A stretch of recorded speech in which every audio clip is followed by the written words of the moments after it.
الحمدللہ رب العالمین والصلاة والسلام علی سید المرسلین اما بعد فاعوذ باللہ من الشیطان الرجیم بسم اللہ الرحمن الرحیم الصلاة والسلام علیک یا رسول اللہ وعلی آلک واصحابک یا حبیب اللہ الصلاة والسلام علیک یا نبی اللہ وعلی آلک واصحابک یا نور اللہ۔ جن چیزوں کا جاننا ہم سب کے لیے ضروری ہے اس میں ایک اہم ترین موضوع کے ساتھ حاضر خدمت ہے۔ نبی پاک صلی اللہ تعالیٰ علیہ وآلہ وسلم کو اللہ تعالیٰ نے تخلیق فرمایا اور آپ کے نور کو حضرت آدم علیہ السلام کی پشت میں رکھا۔ آدم علیہ السلام سے لے کر رسول پاک صلی اللہ تعالیٰ علیہ وآلہ وسلم تک اللہ تعالیٰ نے ایسا اہتمام فرمایا۔ مختلف روایتوں کے اندر یہ بات موجود ہے، اللہ تعالیٰ نے نبی پاک صلی اللہ علیہ وسلم کو جب خاندان تھے تو بہترین خاندان میں رکھا، نوع انسانی کو بنایا تو بہتر سے بہترین میں نبی پاک صلی اللہ تعالیٰ علیہ وسلم کو رکھا گیا۔ ایک تو انسان اشرف المخلوقات ہے، انسانوں میں سے بھی نبی پاک صلی اللہ تعالیٰ علیہ وآلہ وسلم جہاں جہاں تشریف فرما رہے وہ بہترین تھے۔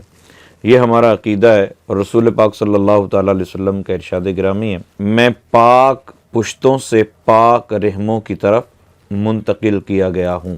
اسی پہ حضرت ابراہیم علیہ السلام کے والد کا ذکر کرتے ہوئے مفسرین اکرام نے فرمایا ہے کہ آزر، جس کا ذکر بار بار قرآن پاک میں لفظ اب کے ساتھ آیا ہے، تو ابو چونکہ عربی زبان میں پرورش کرنے والے کو کہتے ہیں، محبت کرنے والے کو بھی کہتے ہیں، جس طرح ابو ہریرہ بلی کو پالنے والا، ابو تراب مٹی سے پیار کرنے والا، تو ابو جو ہے پرورش کرنے والے کو کہا جاتا ہے۔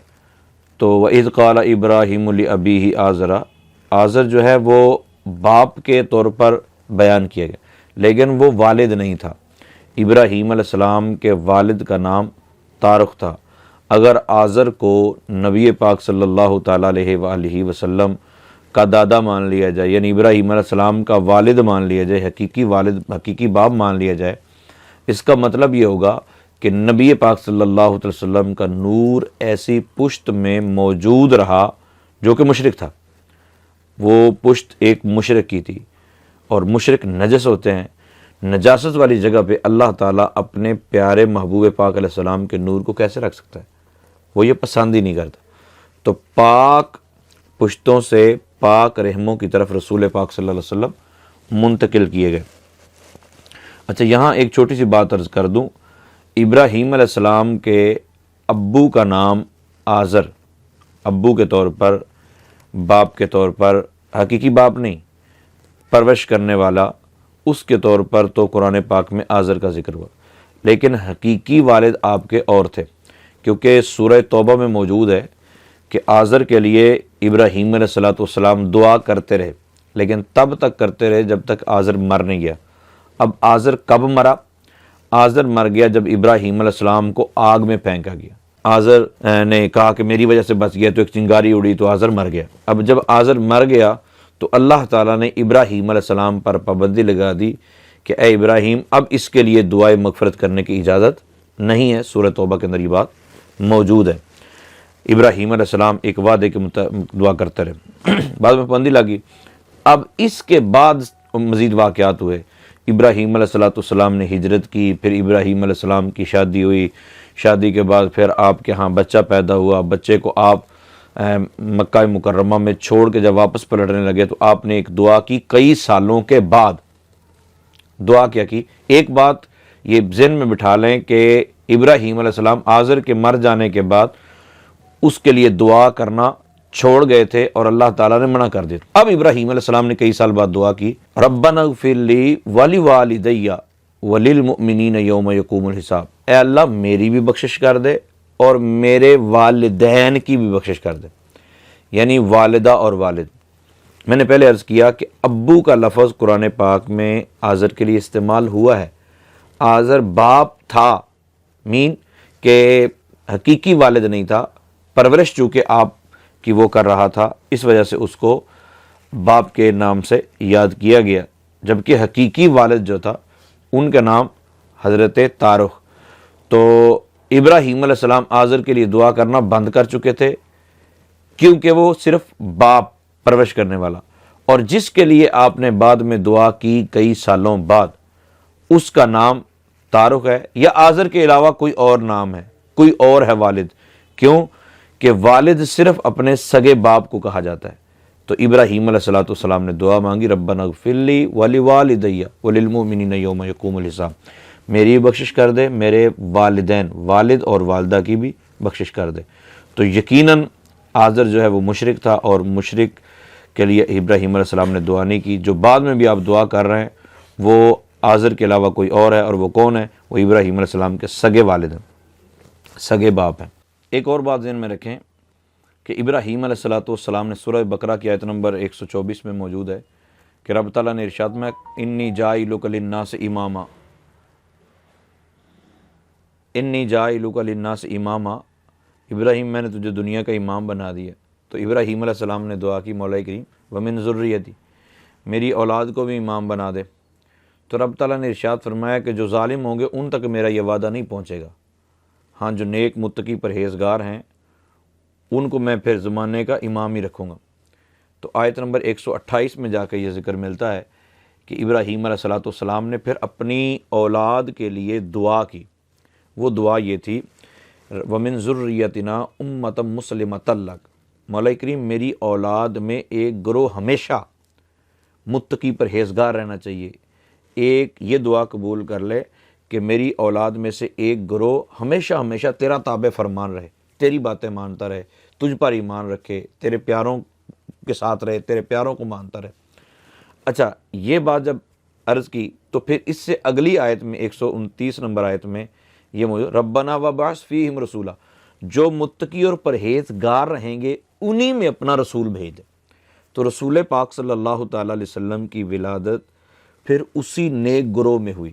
تو کیا اس نیک گروہ کے لیے آپ یہ بولیں گے کہ وہ مشرک اور مشرکہ تھے؟ معاذ اللہ۔ اگر آپ کے پاس کوئی پروف ہے کہ وہ مشرک اور مشرکہ تھے تو آپ اس کو سامنے لائیں، وگرنہ مطلقاً یہ ذہن رکھنا کہ رسول پاک صلی اللہ علیہ وسلم کو اجازت نہیں ملی تو یہ نہیں ہوا تو وہ نہیں ہوا، تو اس سے ثابت ہو گیا وہ مشرک اور مشرکہ تھے، ایسی بات نہیں ہے۔ حضرت ابراہیم علیہ السلام کے بعد حضرت عبد المطلب، اور حضرت عبد المطلب کے بعد حضرت عبداللہ، یہ حضرت عبد المطلب کے بیٹے تھے سب سے چھوٹے۔ حضرت عبداللہ رضی اللہ تعالی عنہ کی جب عمر مبارک 24 سال کی ہوئی تو آپ کا نکاح حضرت آمنہ بنت وہب کے ساتھ کر دیا گیا۔ حضرت آمنہ رضی اللہ تعالی عنہا بھی نہایت شریف نفس خاتون تھی، ان کا نکاح ہوا، رخصتی ہو گئی، تو ابھی نبی پاک صلی اللہ تعالیٰ علیہ وآلہ وسلم کو اپنی امی جان کے شکم اطہر میں آئے ہوئے 2 ماہ ہوئے تھے کہ حضرت عبداللہ رضی اللہ تعالیٰ عنہ ملک شام تشریف لے گئے یا مدینہ تشریف لے گئے، دونوں طرح کی روایتیں ملتی ہیں۔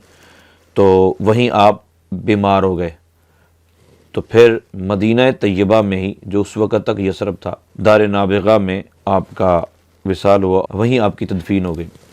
حضرت عبداللہ رضی اللہ تعالی عنہ کے انتقال کے بعد حضرت اماں جی آمنہ رضی اللہ تعالی عنہا کے ہاں جب نبی پاک صلی اللہ تعالی علیہ وسلم کی جلوہ گری ہوئی اور آپ کی عمر مبارک 5-6 سال کی عمر تھی، تو رسول پاک صلی اللہ تعالی علیہ وآلہ وسلم کو لے کر حضرت آمنہ رضی اللہ تعالی عنہا مدینہ منورہ گئیں، جو اس وقت تک یثرب تھا، اور واپسی پہ آپ بیمار ہو گئیں، بخار بہت زیادہ تھا۔ ام ایمن رضی اللہ تعالی عنہا یہ بھی نبی پاک صلی اللہ تعالی علیہ وسلم اور حضرت اماں جی آمنہ رضی اللہ تعالی عنہا کے ساتھ تھیں، تو مقام ابوا پر حضرت اماں جی آمنہ رضی اللہ تعالی عنہا کا وصال ہو گیا اور وہیں آپ کی تدفین ہوئی۔ حضرت عائشہ صدیقہ رضی اللہ تعالی عنہا فرماتی ہیں کہ آپ نے دعا کی، اے اللہ میرے والدین کو زندہ کر دے۔ پھر نبی پاک صلی اللہ علیہ وسلم کے والدین کو زندہ کیا گیا اور سرکار دو عالم صلی اللہ علیہ وسلم نے ان کو کلمہ پڑھایا۔ اچھا، کلمہ پڑھانے کی وجہ یہ نہیں تھی کہ رسول پاک صلی اللہ تعالیٰ علیہ وآلہ وسلم جو ہیں وہ جانتے تھے کہ وہ معاذ اللہ مشرک اور مشرکہ تھے، ایسا نہیں معاذ اللہ، بلکہ کلمہ تو اس لیے پڑھایا تاکہ وہ آپ کے بھی امتی بن جائیں، وگرنہ حضرت عبداللہ اور حضرت آمنہ رضی اللہ تعالی عنہما ان دونوں کا جو وصال ہوا وہ توحید پر ہوا، یعنی اس وقت تک صرف اللہ تعالیٰ کو ایک ماننا یہی ایمان کی نشانی تھی۔ تو آپ دونوں کا انتقال نبی پاک صلی اللہ تعالیٰ علیہ وسلم سے چونکہ آپ کے اعلان نبوت سے پہلے ہو گیا تو توحید پر ہوا، اسی سے نجات کنفرم ہو جاتی۔ باقی پھر بھی نبی پاک صلی اللہ علیہ وسلم نے ان کو زندہ کیا۔ امام جلال الدین سیوطی رحمۃ اللہ تعالیٰ علیہ، دیگر بہت بڑے بڑے علماء کرام نے، محدثین نے، سیر نگاروں نے اس بات کو مینشن کیا ہے کہ حضرت عبداللہ اور حضرت اماں جی آمنہ رضی اللہ تعالی عنہا کا وصال جو ہے وہ توحید پر ہوا ہے، اور بعض نے یہ بھی نقل کیا ہے کہ آپ کو زندہ کر کے نبی پاک صلی اللہ تعالی وسلم نے کلمہ پڑھایا۔ اچھا، بعض روایتوں میں یہ ملتا ہے کہ رسول پاک صلی اللہ تعالی علیہ وسلم نے اپنے والدین کے لیے بخشش کی دعا مانگی تو دعا کی اجازت نہیں ملی۔ اس کا یہ مطلب نہیں ہے کہ رسول پاک صلی اللہ علیہ وسلم کے والدین معاذ اللہ کافر اور کافرہ تھے۔